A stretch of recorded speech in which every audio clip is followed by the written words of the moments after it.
Hi, my name is Jeannine Bardo. I am an artist and a curator, and I am the founder and director of Stand For Gallery in Bay Ridge, Brooklyn. Hi, my name is Jennifer McGregor, and I'm a curator and arts planner based in New York City.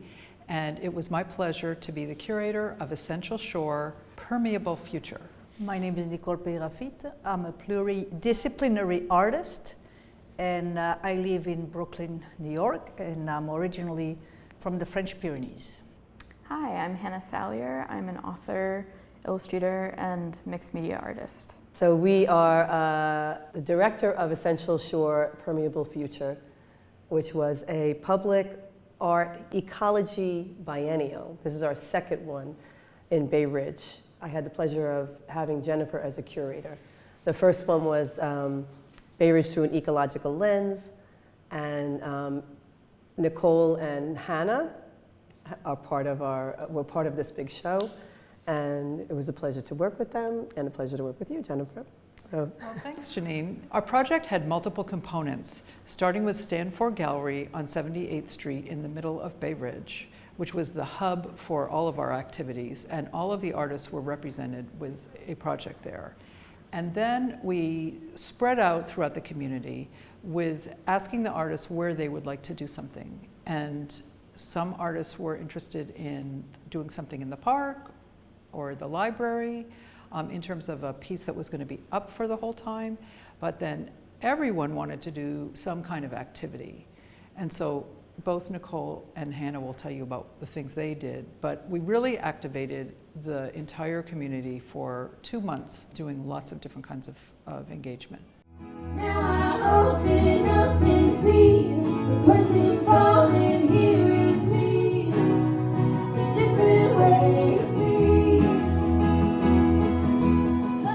I met them at the time of the first biennial, which was amazing. Actually, I participated as a spectator in the poetry world, and I really loved it. So when they asked me to be part of this project, to submit, I was really excited.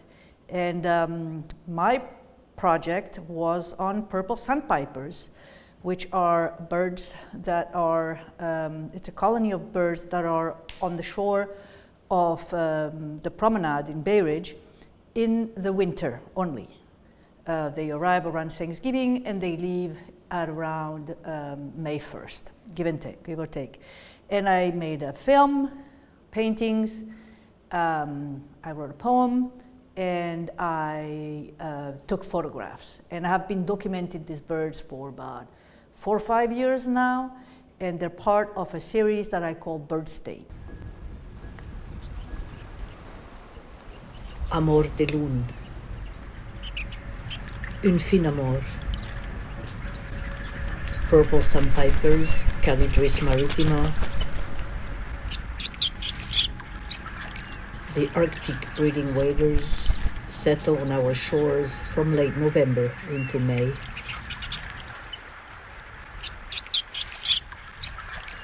A love from afar that exists for real within a paradox. Love of distance and love of presence. Pleasure of contradiction.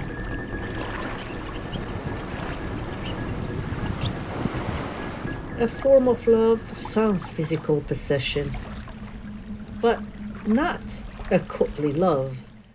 And I met Anna through this project, and we have a common interest since Anna does birds too. So yeah. I'm interested in knowing about her process with birds. Yeah, I mean, our projects really kind of sang, pun intended. Yes. Because I focused on bringing in my book that I illustrated, The Class with Wings, written by Paul Fleischman, published by Abrams. That was published outside of this project, and when Jeannine and Jennifer reached out, I thought it was so perfect, just the timing. The book is about how kids learn about bird migration and relate to these birds through their own experiences. And the book just really highlighted a lot of the same things that you were talking about in your project, and really just seeing the other, perceiving and acknowledging who our non-human neighbors are, and really thinking about community as beyond the human world, as kind of expanding and being considerate of others. And I kind of came into the orbit of Stand For because I run a communal art space a block away from Stand For called Underland Gallery on 77th Street. That's how Jeannine and I met. And I was so excited to get that initial email inviting me to participate this year. I was so happy that you were able to do it. I know you were very busy too. But you both also had public components of the work too, so maybe you could talk about that because they were different. And I also love the fact that your sandpipers were leaving the Bay Ridge vicinity, at the same time the Veeries in your book were coming into the Bay Ridge, like this migration was happening, and it was very sweet moment, like just the idea of that, And it was really the first couple of weeks of the show that was Yes. happening. So it was happening while it was underway. I took a ferry ride. I accompanied people from Lower Manhattan. Actually, I picked them up on the ferry at Corlear's Hook, which is actually the line. The Bay Ridge and Corlear's Hook is the South Brooklyn line. So I picked up a group that came to visit Bay Ridge, and through other projects, I learned a lot about the shores and the history of so I gave them a little bit of historical background, but also we talked about the birds and recognizing the cormorants, the different kind of gulls, and people got really excited. And then we got off Bay Ridge and had a walk at the Narrows Botanical Garden, and we got to see a fish crow's nest. People were very excited about this. So, and the migration was starting, so that was fun to have people coming from Lower Manhattan. And at first, some of the people were, I never come to Brooklyn, never come to this area. And then they said, oh, we got to come back here, it's fun. So it was very gratifying, and it was really a blending of community, and it was really great. I really enjoyed it. Something I really loved about your project and the way that you clearly think about the purple sandpipers and inviting people in to do this kind of walk was that it was just, it's accessible, and it's kind of showing people that we're not siloed from nature in the city. We are in nature, it's just there's more people here. And we're not, it's not cordoning off like, oh, that's the wildlife is out there outside of the city. It's a really wonderful thing when you can kind of turn that light bulb on for people. Like, no, we have so many species, beautiful species who visit our city, and they're our neighbors, and we should be looking out for them.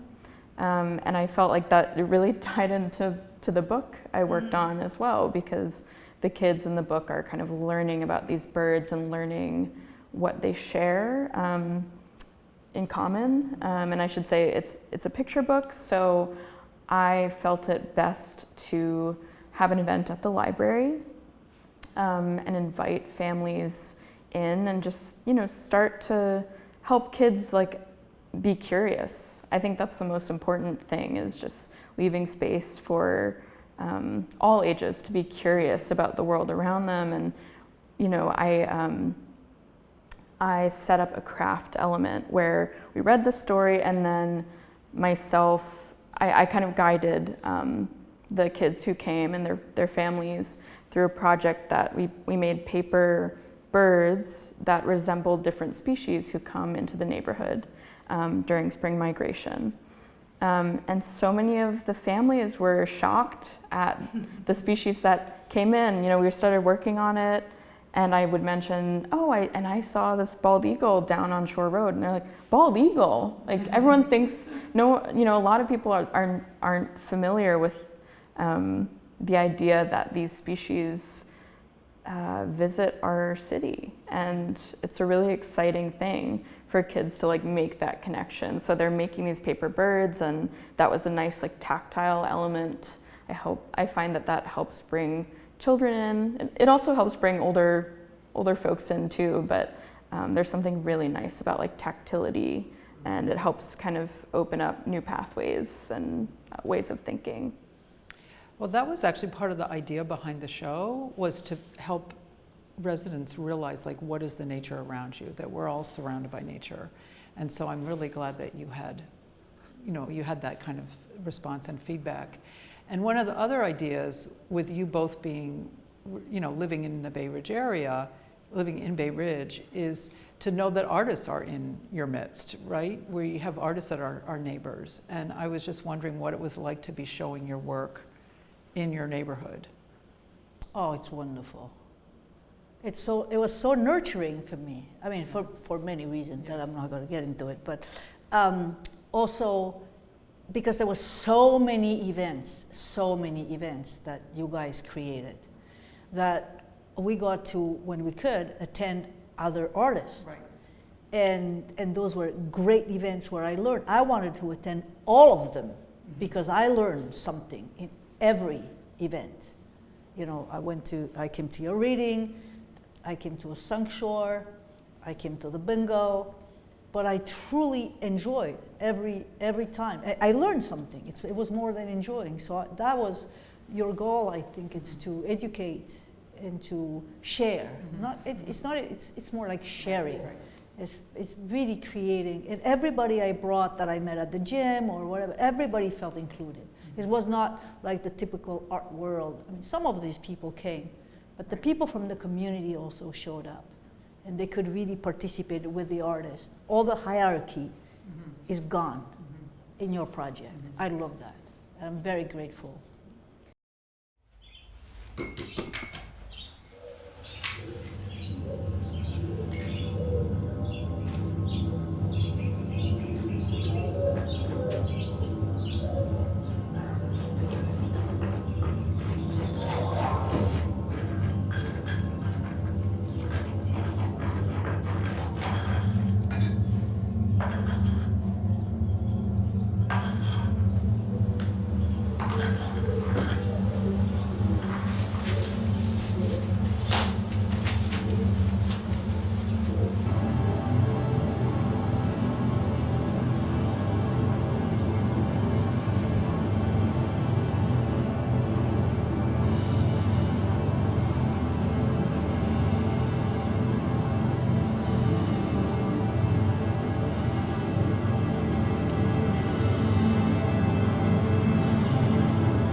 Yeah, I feel like, this type of project is really an answer to so many of the scary things that are going on right now. Community is really where we find our strength, and I think it was so beautiful to be in community with families and local people, and even just in community with others in the city who came to events.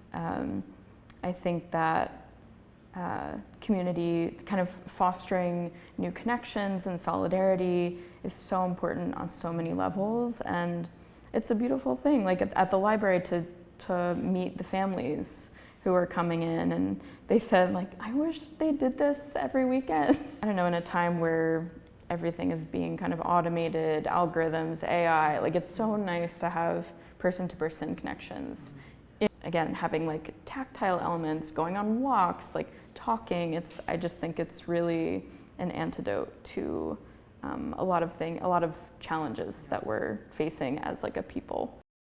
So we had a few of our local artists, right. And I know you brought in a bunch of other artists that were very socially engaged, and I'd love to hear more about how you found them, how you brought it all together.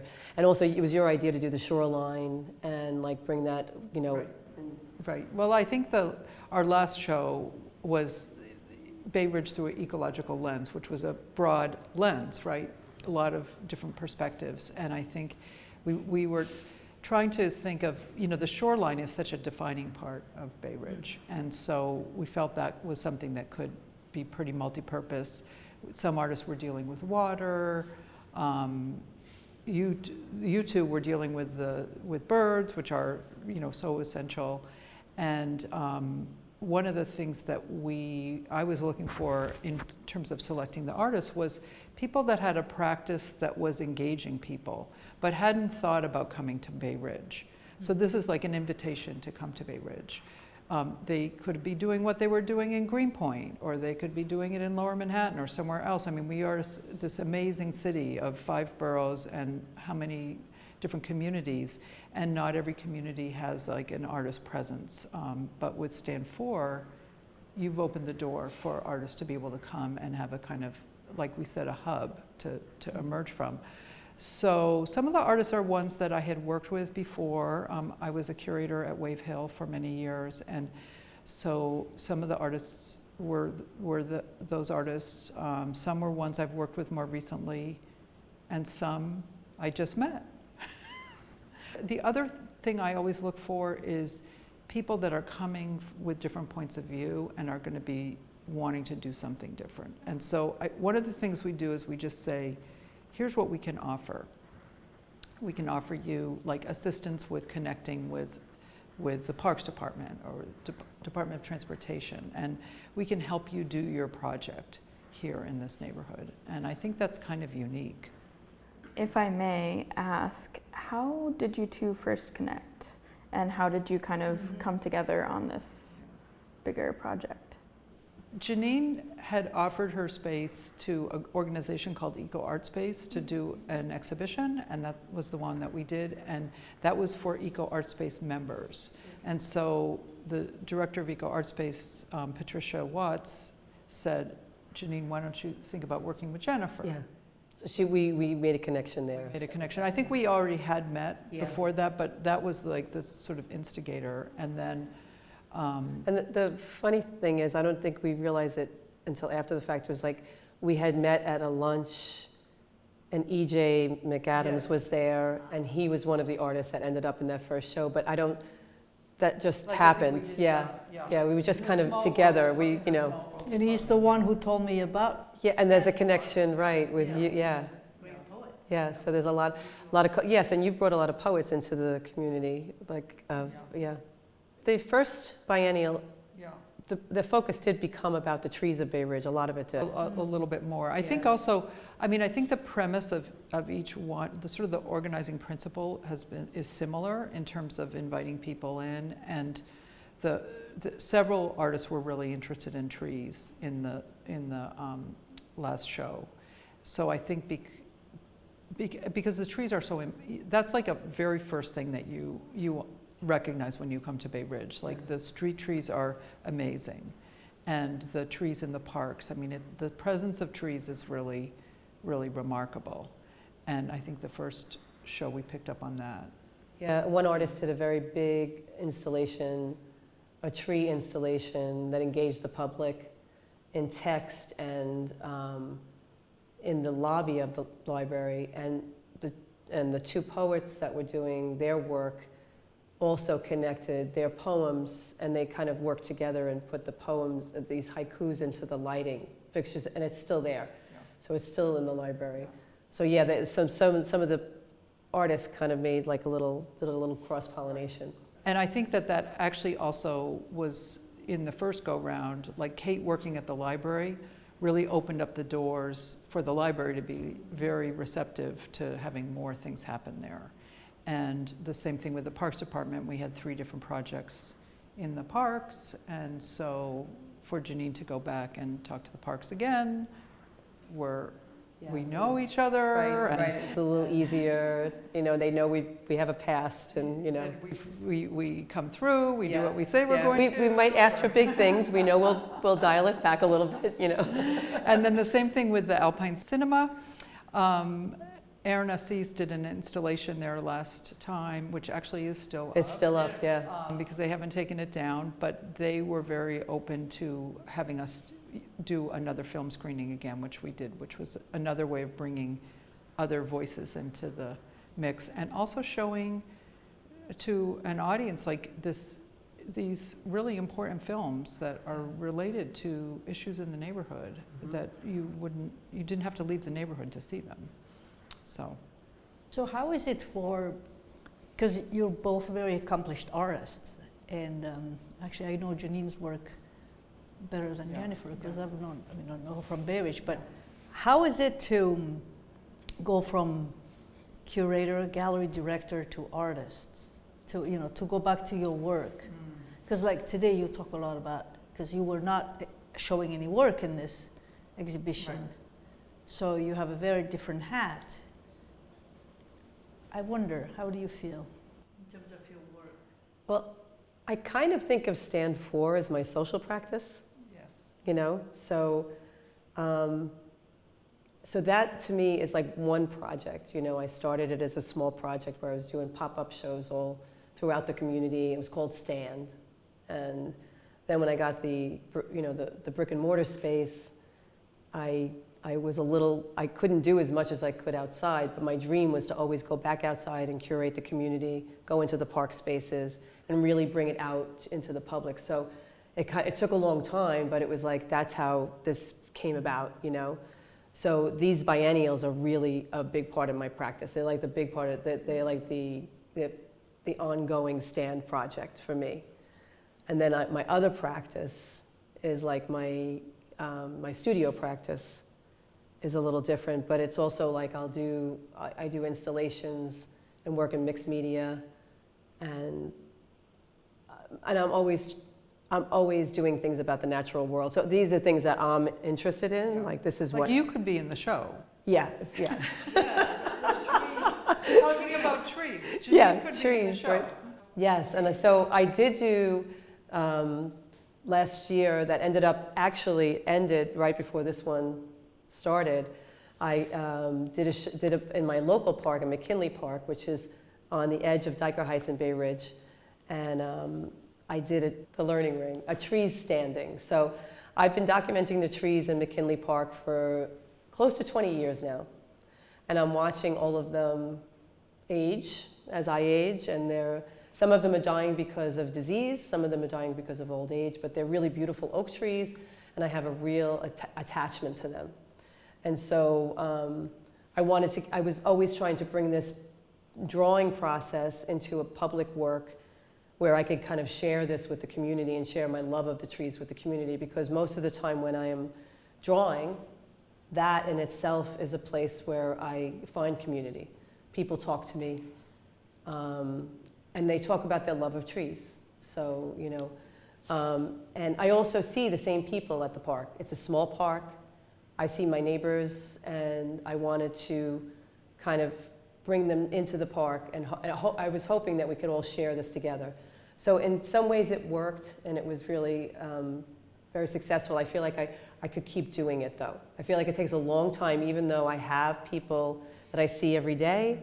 We're friendly and stuff like that. It takes a very long time to build connections and continue to do that, So, but it was a beautiful project, and I had other people come in, other experts come in and talk about the trees, birds, the history of the park, and I learned a lot, and I think the people that came also learned a lot.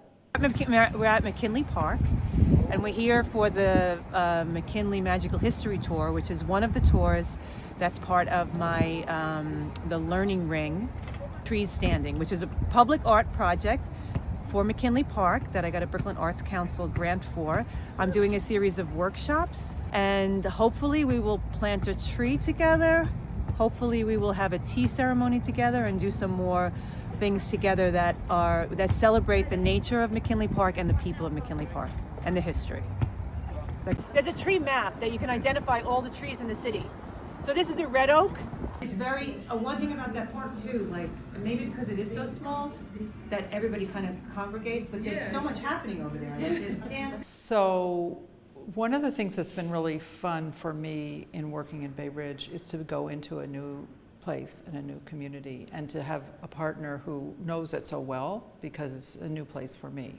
I spent 20 years actually curating at Wave Hill in the Bronx, overlooking the Hudson River, very connecting to the water and the environment.